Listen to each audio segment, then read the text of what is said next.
তো হাদি ভাই যখন কথা বলতেছিলেন, ঠিক আমি এরকম পাশে বসে জামাত ইসলামী নিয়ে যখন কথা বলতেছেন, আমি ভয় পাচ্ছিলাম যে আমার সাথে আরেকজন আমার সিনিয়র লিডার ছিলেন।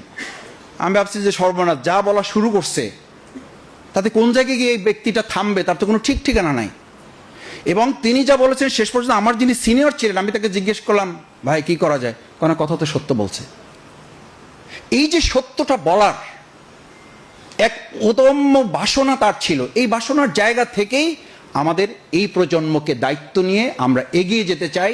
সেই এগিয়ে যাওয়ার একটা ফজর ক্যাম্পেইন দেখেন, আমরা আজকে বলি না দ্বিচারিতা, মুনাফিকি, এই জায়গাটা থেকে নিজেকে মুক্ত করার একটা চমৎকার বরকতময় ফজর ক্যাম্পেইন।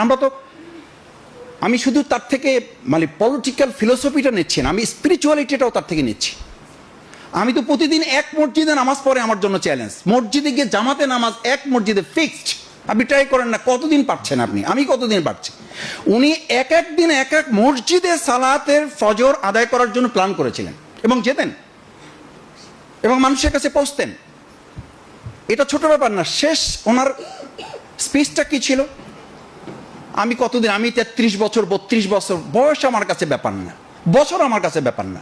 যে কটা দিন বাঁচবো সে কটা দিন যেন আমি হেজিমেনিজমের বিরুদ্ধে যেন আমি কথা বলেছি। আধিপত্যবাদ শুধু প্রতিবেশী আধিপত্যবাদ না, আধিপত্যবাদ আমার দেশের কালচারাল ফেসিজম, আধিপত্যবাদ আমার দেশের পলিটিক্যাল, আমার দেশের ইকোনমিক্যাল, আমার দেশের ফরেন পলিসিতে সবগুলো আধিপত্যবাদের বিরুদ্ধে তার লড়াইটা ছিল অত্যন্ত স্পষ্ট এবং সেই জায়গাটা আমাদেরকে আজকে ধারণ করতে হবে।